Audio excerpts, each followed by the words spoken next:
Assalamualaikum warahmatullahi wabarakatuh. Perkenalkan, saya Aprilia Nurwidianti dari SD Negeri 1 Sumberagung, Kecamatan Ngaringan, Kabupaten Grobogan. Di sini saya akan memaparkan terkait modul 1.1, yaitu demonstrasi kontekstual pemikiran filosofis Ki Hajar Dewantara. Pemikiran filosofis Ki Hajar Dewantara. Ki Hajar Dewantara membedakan antara pengajaran dan pendidikan. Pengajaran merupakan proses pendidikan dalam memberi ilmu atau berfaedah untuk kecakapan hidup anak secara lahir dan batin. Sedangkan pendidikan merupakan tuntunan terhadap segala kekuatan kodrat yang dimiliki anak agar ia mampu mencapai keselamatan dan kebahagiaan yang setinggi-tingginya, baik sebagai manusia maupun sebagai anggota masyarakat.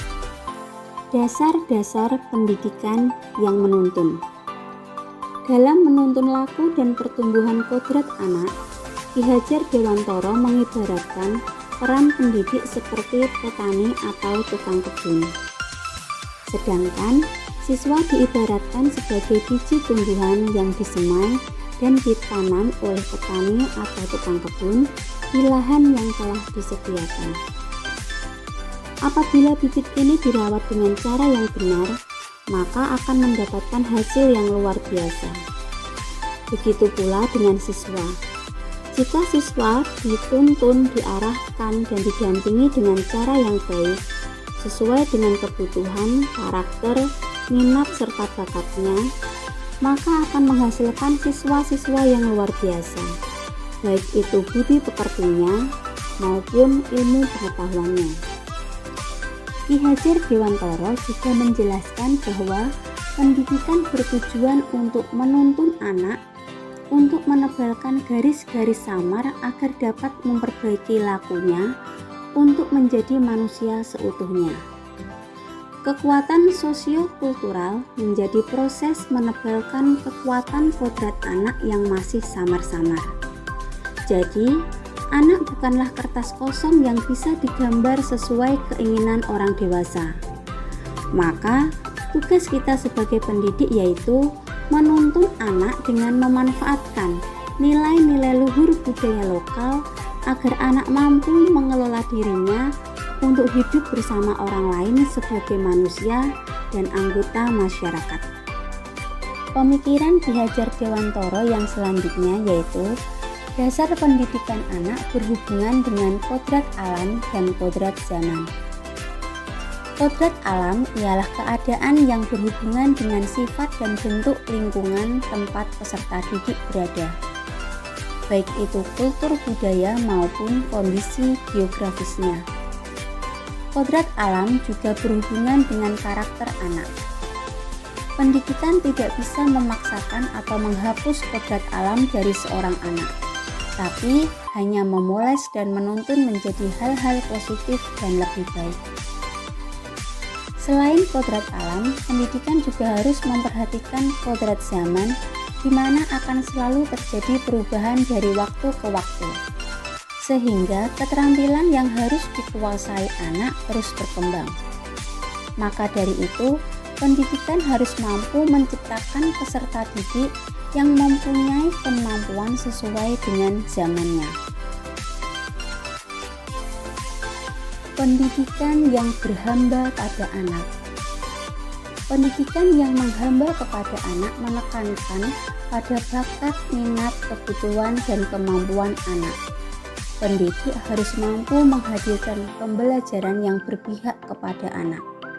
Pendidik bukanlah satu-satunya sumber pengetahuan, tetapi sebagai fasilitator yang mengarahkan anak untuk berkembang sesuai kodratnya. Berikut ini adalah penerapan pemikiran filosofis Ki Hajar Dewantara berdasarkan nilai-nilai profil pelajar Pancasila di sekolah tempat saya mengajar, di mana dalam pelaksanaannya selalu berpihak pada murid. Yang pertama, nilai yang kita terapkan di sekolah yaitu nilai beriman dan bertakwa kepada Tuhan Yang Maha Esa dan berakhlak mulia. Untuk penerapan nilai beriman dan bertakwa kepada Tuhan Yang Maha Esa, contohnya yaitu melaksanakan sholat duha berjamaah, berdoa sebelum dan sesudah kegiatan pembelajaran, kegiatan pesantren kilat pada bulan Ramadan, dan peringatan hari besar keagamaan. Penerapan nilai akhlak mulia yaitu hormat kepada guru, orang tua, dan sesama teman. Misalnya, siswa saling pada guru saat akan memasuki kelas, meminta maaf kepada teman saat melakukan kesalahan, saling peduli dan menyayangi, contohnya berbagi bekal makanan dan makan bersama-sama dengan teman.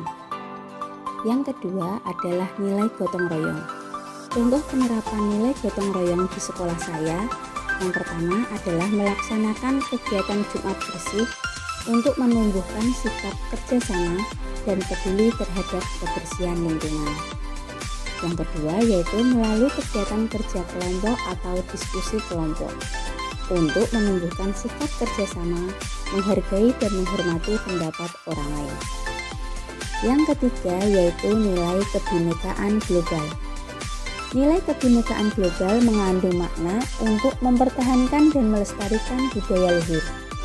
Contohnya yaitu dengan melestarikan tarian tradisional di sekolah dan menampilkan tari kreasi yang diiringi lagu daerah.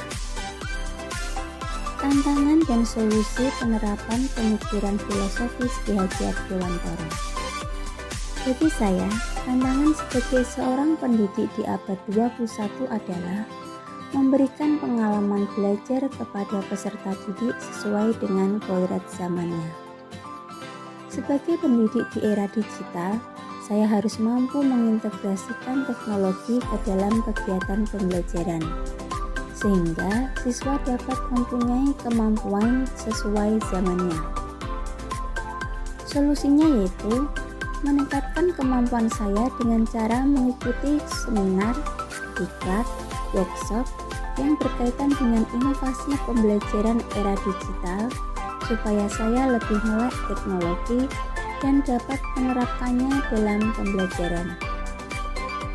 Pengintegrasian teknologi dalam proses pembelajaran sangat penting supaya peserta didik dapat mempunyai pengalaman belajar dan kemampuan sesuai kodrat zamannya. Demikian pemaparan saya mengenai pemikiran filosofis Ki Haji Abdulwantoro yang saya terapkan di sekolah tempat saya mengajar. Terima kasih atas perhatiannya. Salam guru hebat. Assalamualaikum warahmatullahi wabarakatuh.